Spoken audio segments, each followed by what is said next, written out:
सभी साथियों को मेरा नमो बुद्धाय, जय भीम, जय मूल निवासी। साथियों, जैसा कि आप जानते हैं कि बामसेप के राष्ट्रीय अध्यक्ष वामन मेश्राम जी के कार्यक्रम पूरे भारत में लगातार चलते जा रहे हैं और जैसे जैसे समाज में बड़े पैमाने पर जन जागृति बढ़ती जा रही है, वैसे ही वैसे आरएसएस और जो आरएसएस से जुड़े हुए लोग हैं और जो ब्राह्मणवादी लोग हैं, उनमें वामन मेश्राम का खौफ बढ़ते जा रहा है। और उसी खौफ के चलते हरियाणा में वामन मेश्राम का कार्यक्रम नहीं होने दिया गया। उत्तर प्रदेश में राज्य अधिवेशन रखा गया था बामसेप का, वो कार्यक्रम भी नहीं होने दिया गया। लेकिन उसके बावजूद एक कारवां रुकने वाला नहीं है। इसके चलते ही वामन मेश्राम जी ने आरएसएस के मुख्यालय पर 1 लाख लोगों की रैली ले जाने का फैसला किया हुआ था। और ये कार्यक्रम वो कितना भी रोक ले, ये चूंकि हमारा मौलिक अधिकार है कार्यक्रम लेना, अपने विचारों को रखना, अपने विचारों का प्रचार प्रसार करना, और ये कारवां किसी भी हाल में रुकने वाला नहीं है। इसी के तहत भारत मुक्ति मोर्चा और बहुजन क्रांति मोर्चा का विशाल महारैली नागपुर में रखी गई है। यह रैली रखी गई है 6 अक्टूबर 2022 को। स्थान है बेजन बाग ग्राउंड, कामठी रोड, कड़वी चौक के सामने, इंदौरा, नागपुर। यह रैली सुबह 11 बजे से शुरू होगी और इस रैली के उद्घाटक है न्यायमूर्ति वीरेंद्र यादव, पूर्व हाई कोर्ट जज इलाहाबाद। इसमें पूर्व प्रमुख अतिथि है भंते हर्ष बोधी, राष्ट्रीय बुद्धिस्ट भिक्खु संघ, बुद्ध गया, बिहार। मान्यवर चौधरी विकास पटेल, राष्ट्रीय अध्यक्ष, राष्ट्रीय पिछड़ा वर्ग मोर्चा। और मान्यवर हिफजुल रहमान, मौलाना अब्दुल हमीद अजहरी साहब के बेटे, मालेगांव। इसके अलावा रैली में प्रमुख जो अतिथि है या प्रमुख जो उपस्थिति है वो है डॉक्टर विलास खरात, राष्ट्रीय महासचिव, भारत मुक्ति मोर्चा, नई दिल्ली। वीवी जाधव, राष्ट्रीय नेता, राष्ट्रीय घुमंतु जनजाति मोर्चा। बिशप डॉक्टर प्रदीप कामले, राष्ट्रीय अध्यक्ष, राष्ट्रीय क्रिश्चियन मोर्चा। मान्यवर ज्ञान प्रकाश स्वामी जी, उर्लिंग पद्मठा, मैसूर, कर्नाटक। एचएन रेकवाल, राष्ट्रीय अध्यक्ष, राष्ट्रीय आदिवासी एकता परिषद। प्रेम कुमार गेडाम, राष्ट्रीय प्रभारी, भारतीय विद्यार्थी युवा बेरोजगार मोर्चा। प्रदीप भलटने, राष्ट्रीय अध्यक्ष, राष्ट्रीय जैन मोर्चा। पुरुषोत्तम दादा नागपुरे, अध्यक्ष, महानुभाव साहित्य महाराष्ट्र मंडल। घुगे शास्त्री महाराज, प्रदेश अध्यक्ष, सत्यशोधक मूल निवासी वारकरी महासंघ। प्रताप दादा पाटिल, राज्य प्रभारी, मौर्य क्रांति संघ। विशाल लोमटे पाटिल, राज्य प्रभारी, छत्रपति क्रांति सेना। और विकास पाथरीकर, राज्य अध्यक्ष, लहुजी क्रांति मोर्चा। इस तरह ये हमारे उद्घाटक, प्रमुख अतिथि और मुख्य अतिथि है। इस विशाल महारैली की अध्यक्षता मान्यवर वामन मेश्राम, राष्ट्रीय अध्यक्ष बामसेप तथा भारत मुक्ति मोर्चा, नई दिल्ली कर रहे हैं। अब इस महारैली के लिए जो पर्चे निकाले गए हैं उसमें महत्वपूर्ण ये है कि इसमें मैटर दिया हुआ है। ये मैटर बहुत लंबा चौड़ा है, लेकिन आप इस वीडियो को पूरा देखिएगा और सुनिएगा। देखने लायक तो वैसे ज़्यादा नहीं है इसमें कुछ, लेकिन जो मैं बोल रहा हूँ उसे सुनिएगा तो एक तरीके से ये मिनी कैडर हो जाएगा। और वर्तमान में देश के क्या हालात है और ये विशाल महारैली क्यों की जा रही है, ये जानकारी आपको इसमें मिलेगी। इसलिए आखिरी तक इस एपिसोड को या इस वीडियो को जरूर देखिएगा। इसमें जो पहला पॉइंट दिया गया है वो है कि आरएसएस तथा भाजपा का संविधान द्रोह, यानी कि आरएसएस और भाजपा के ऊपर ये आरोप लगाया जा रहा है कि उन्होंने संविधान का द्रोह किया है। और वो कैसे किया है इसकी जानकारी दी हुई है कि 27 जून 2022 को हरियाणा के रोहतक जिले में भारत मुक्ति मोर्चा द्वारा डीएनए परिषद का आयोजन किया गया था। इस परिषद का विरोध करने के लिए आरएसएस और भाजपा के संबंधित ब्राह्मण लोग सामने आए। भारतीय जनता पार्टी रोहतक जिले का नीरज कुमार वत्स और जय हिंद नवीन जैसे ब्राह्मणों ने आगे आकर धमकियां देने तथा परशुराम के फरसे दिखाकर हत्या तक करने की धमकियां दी। ये सब हरियाणा राज्य सरकार के सहयोग और इशारे पर हो रहा था। डीएम तथा एसपी के द्वारा कार्यक्रम स्थल को पुलिस छावनी में तब्दील करना और हॉल के मालिक को कार्यक्रम रद्द करवाने के लिए धमकियां देना, यह अपने आप में सबूत है कि आरएसएस और भाजपा के इशारे पर यह सब चल रहा था। रोहतक एमपी अरविंद शर्मा, जो कि भाजपा से है, के द्वारा भी इस कार्यक्रम का खुलकर विरोध किया गया था। डीएनए कॉन्फ्रेंस से ब्राह्मणों को इतना क्यों डर लग रहा है?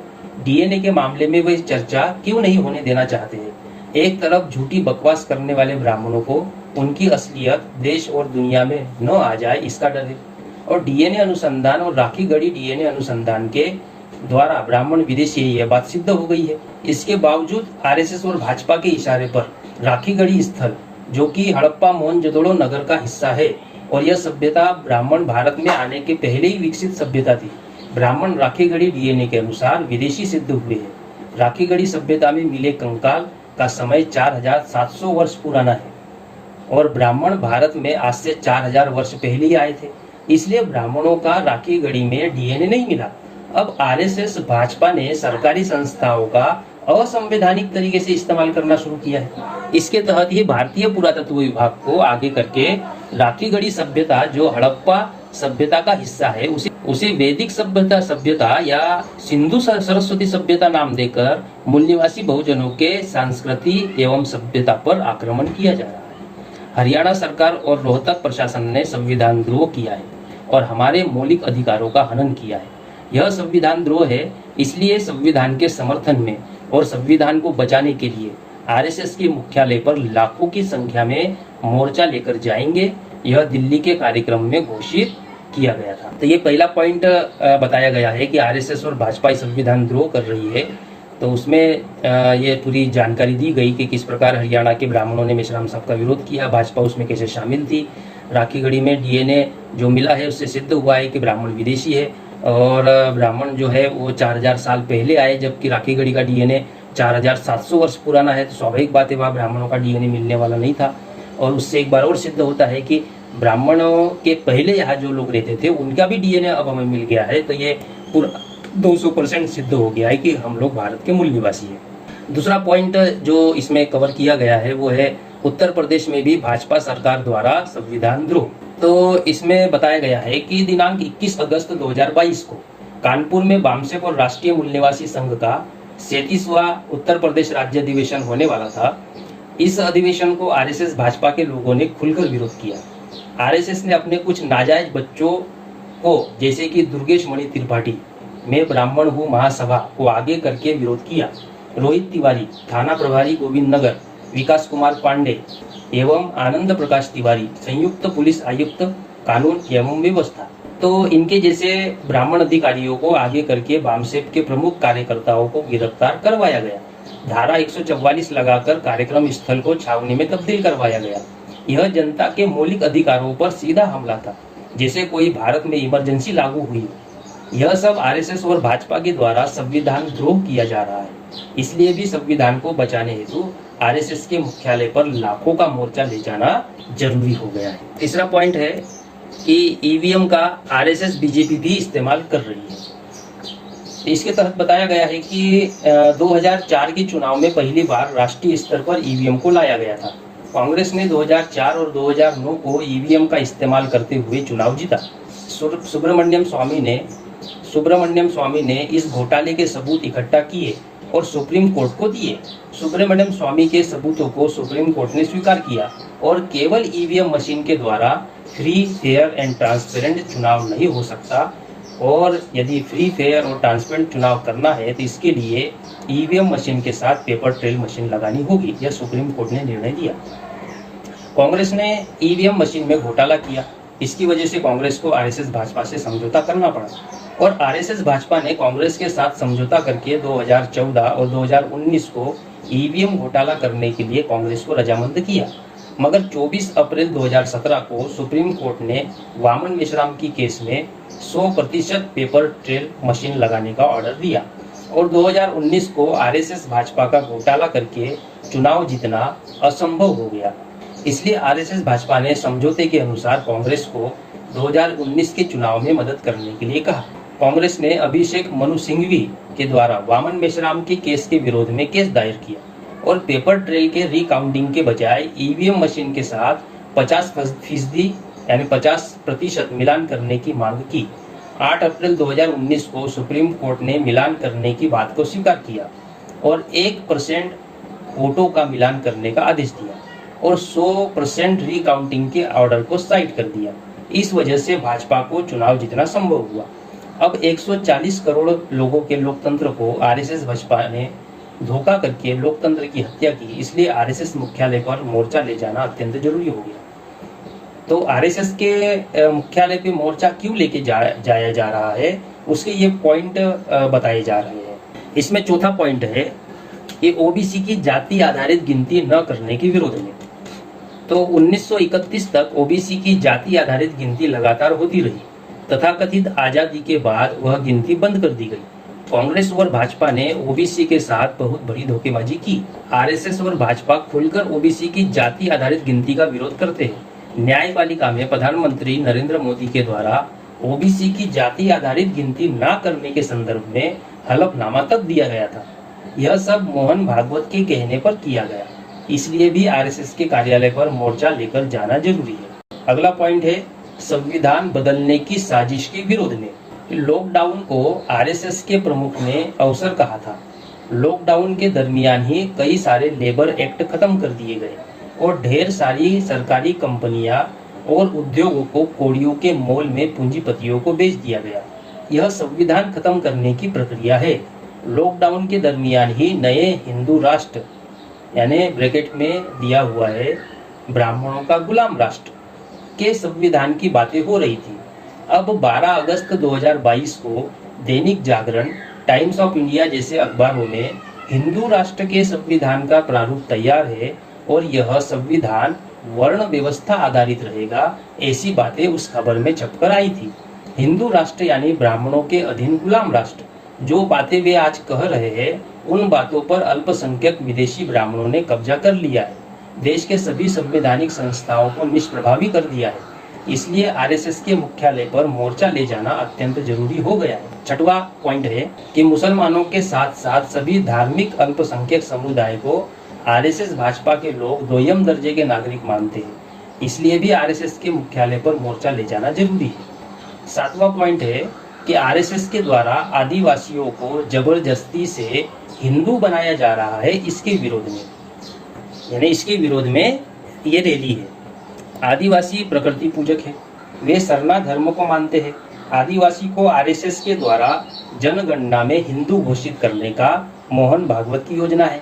साथ ही एक आदिवासी महिला को राष्ट्रपति बनाकर उसके द्वारा मंदिरों की साफ सफाई करवाना और राष्ट्रपति चुनकर आने के बाद उसका वैदिक मंत्रोच्चार करके उसका शुद्धिकरण करके ही राष्ट्रपति घोषित किया गया है। आदिवासियों को एक तरफ हिंदू या वनवासी घोषित करना और दूसरी तरफ बनारस हिंदू विश्वविद्यालय के प्रोफेसर ज्ञानेश्वर चौबे द्वारा विदेशी घोषित करना, यह बहुत बड़ी साजिश है। इसलिए आरएसएस के मुख्यालय पर मोर्चा निकालना बहुत जरूरी हो गया है। तो इस पॉइंट में आदिवासियों को जबरदस्ती हिंदू कैसे बनाया जा रहा है इसको क्लियर किया गया है कि आदिवासी प्रकृति पूजक है, अलग अलग अपने प्राकृतिक धर्म को मानते हैं, लेकिन जनगणना में उन्हें हिंदू लिखा जा रहा है, हिंदू घोषित कर रहे हैं। इसके अलावा जो राष्ट्रपति आदिवासी बनाए उसको मंदिर में साफ सफाई करवाना, वैदिक मंत्रोच्चार, तो इससे एक मैसेज जाता है लोगों में कि अरे हम तो हिंदू हैं। हमारे आदिवासी समाज की इतनी बड़े पद पर बैठी हुई राष्ट्रपति महिला वो खुद ही मंदिर में जाके झाड़ू मार रही है, तो हम तो हिंदू हुए। ये मैसेज वो आदिवासी समाज में देना चाहते हैं और ये मैसेज जो राष्ट्रपति है उनके माध्यम से देना चाहते हैं, इसलिए पॉइंट रखा गया है कि जबरदस्ती हिंदू बनाया जा रहा है। अब दूसरा पॉइंट ये है कि ओबीसी को आरएसएस और भाजपा के लोग जबरदस्ती हिंदू बना रहे हैं। अब ओबीसी को कैसे वो जबरदस्ती हिंदू बना रहे हैं इसके बारे में हम इस पॉइंट में बताया गया है कि स्वामी दयानंद सरस्वती ने हिंदू यह मुस्लिम मुगलों के द्वारा दी गई गाली है, जिसका अर्थ दुष्ट, नीच, कपटी, छली, गुलाम बताया है। सत्यार्थ प्रकाश पेज नंबर 81, इसमें यानी ये जो सत्यार्थ प्रकाश है इस किताब के पेज नंबर 81 पर ये डेफिनेशन बताई गई है। अब ओबीसी को संवैधानिक अधिकारों से वंचित करने के लिए और उनका इस्तेमाल करने के लिए षड्यंत्र पूर्वक हिंदू बनाया गया है। आक्रमणकारी मुगलों ने जो गाली के तौर पर हिंदू शब्द दिया है उसी गाली को आरएसएस के ब्राह्मण इस्तेमाल करते हैं। हम इसका विरोध करते हैं। देश के ब्राह्मण हिंदू के नाम पर ओबीसी को गाली दे रहे हैं, इसलिए आरएसएस के मुख्यालय पर मोर्चा निकालना बहुत जरूरी है। अगला पॉइंट है 90 नंबर का पॉइंट कि आरएसएस के द्वारा बौद्ध विरासत पर कब्जा किया जा रहा है। इस पॉइंट में बताया गया है या इस पॉइंट में ऐसा लिखा हुआ है पर्चे में कि मद्रास हाई कोर्ट के द्वारा मुनियप्पन स्वामी की मूर्ति, यह मूलतः बुद्ध की मूर्ति है, यह फैसला सुनाया गया। इस फैसले के आधार पर भारत के तमाम प्रसिद्ध मंदिरों के अंदर बुद्ध की मूर्तियां और बुद्ध के अवशेष पड़े हुए हैं। इस आधार पर यह कहा जा सकता है कि हिंसा के द्वारा प्रतिक्रांति करके विदेशी ब्राह्मणों ने देश पर कब्जा किया है। इसी तर्ज पर आज भी बौद्ध विरासतों पर वे कब्जा कर रहे हैं। डॉक्टर बाबा साहब अम्बेडकर जन्म स्थली महू पर तथा दीक्षा भूमि पर आरएसएस विश्व हिंदू परिषद का कब्जा, यह इसका सबूत है। इसलिए आरएसएस के मुख्यालय पर मोर्चा लेकर जाना जरूरी है। तो इसमें यह बताया गया है कि जितने बौद्ध स्थल है भारत में, उन सब पर ब्राह्मणों ने हिंसा करके कब्जा किया, और ये हमको दिखाई भी दे रहा है। सोशल मीडिया पर डेली ऐसे वीडियो आ रहे हैं, जिससे ये समझ में आता है कि जिन्हें हम मंदिर समझते हैं वो मंदिर नहीं बल्कि बौद्धों के विहार थे, बुद्ध विहार थे। ये तो डेली कुछ ना कुछ नया अपडेट सोशल मीडिया पे आते जा रहा है। और मद्रास हाई कोर्ट का जो फैसला आया है, ये इस बात का पुख्ता सबूत हो गया कि जो मंदिर जो हमें बताए जाते हैं, जिस पर आज के समय में ब्राह्मणों का कब्जा है, एक्चुअल में वो ब्राह्मण धर्म के मंदिर नहीं है, बल्कि वो बौद्धों के बौद्ध विहार है, वहाँ बुद्ध की मूर्तियाँ है। अगला 10वें नंबर का पॉइंट है कि आरएसएस का राष्ट्रीय स्तर पर नियंत्रण और इंद्र कुमार मेघवाल की हत्या। इस पॉइंट में बताया गया है कि राजस्थान के जालोर जिले के साइला क्षेत्र के सुराना गांव के तीसरी कक्षा में पढ़ने वाले छात्र इंद्र कुमार मेघवाल, जिसकी उम्र 9 वर्ष थी, के ऊपर जिस तरीके से अत्याचार करके हत्या हुई, यह फेनोमेना देशव्यापी है और यह ब्राह्मणों की वर्ण व्यवस्था, जाति व्यवस्था की वजह से है। जैसे जैसे आरएसएस का राष्ट्रीय स्तर पर नियंत्रण बढ़ रहा है, वैसे वैसे अत्याचार की संख्या बढ़ गई है। राजस्थान का उदाहरण इस बात का सबूत है। इसलिए आरएसएस के मुख्यालय पर मोर्चा ले जाना जरूरी है। मतलब इसमें यह बताया जा रहा है कि जो इंद्र कुमार मेघवाल की हत्या हुई, इसके अलावा और जो शेड्यूल कास्ट के ऊपर अन्य अत्याचार हो रहे हैं, और डेली हमको सोशल मीडिया के माध्यम से पता चलता है कि कहीं उनकी पिटाई हो रही है, कहीं उनको प्रताड़ित किया जा रहा है, कहीं अपमानित किया जा रहा है। ये जो अन्य अत्याचार बढ़ रहा है, इसका मूल कारण आरएसएस का पूरे भारत पर नियंत्रण बढ़ते जा रहा है। इस वजह से ये अन्य अत्याचार बढ़ रहे हैं, क्योंकि आरएसएस जो है वो ब्राह्मणों का संगठन है। ब्राह्मण ये वर्ण व्यवस्था, जाति व्यवस्था और छुआछूत, ऊंच नीच, भेदभाव, इसको समर्थन करते हैं। उनका ब्राह्मण धर्म यही बात उन्हें सिखाता है। तो इसलिए ये जो संस्था है आरएसएस, इसका जैसे जैसे नियंत्रण बढ़ते जा रहा है, वैसे वैसे समाज में अन्य अत्याचार भी बढ़ते जा रहे हैं। अगर इन अन्य अत्याचार को रोकना है तो आरएसएस का जो राष्ट्रीय स्तर पर नियंत्रण बढ़ रहा है, उसे रोकना होगा। इसलिए आरएसएस के मुख्यालय पर मोर्चा ले जाना जरूरी। अगला पॉइंट है, बिल्किस बानो को न्याय कहाँ मिला। बिल्किस बानो के बलात्कार और उसके परिवार के लोगों के हत्यारे ब्राह्मण और तत्सम ऊंचे जाति के लोगों को छोड़ दिया गया।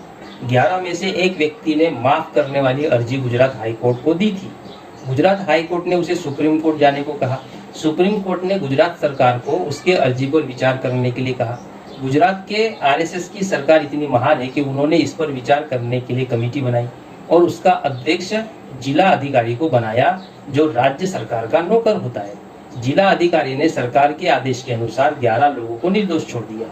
गुजरात की सरकार चलाने वाले लोग आरएसएस के ही कपूत है।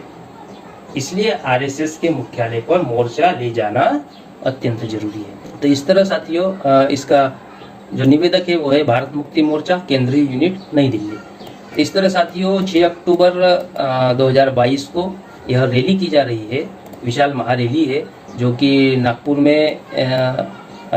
में की जा रही है, इंदौरा चौक में। तो आप सभी भारत के सभी साथियों से ये अपील करेंगे कि इस विशाल महारैली में अधिक से अधिक संख्या में शामिल हो। और ये जो महारैली हो रही है, इसमें जो सहयोगी संगठन है, उन सहयोगी संगठनों के नाम है बुद्धिस्ट इंटरनेशनल नेटवर्क, राष्ट्रीय पिछड़ा वर्ग मोर्चा, भारतीय युवा बेरोजगार मोर्चा, राष्ट्रीय मूल निवासी महिला संघ, राष्ट्रीय आदिवासी एकता परिषद, राष्ट्रीय माइनॉरिटी मोर्चा और सभी सहयोगी संगठन। ये सारे मिलजुल कर इस विशाल महारैली का आयोजन किया जा रहा है। सभी साथियों को नमो बुद्धाय, जय भीम, जय भीम।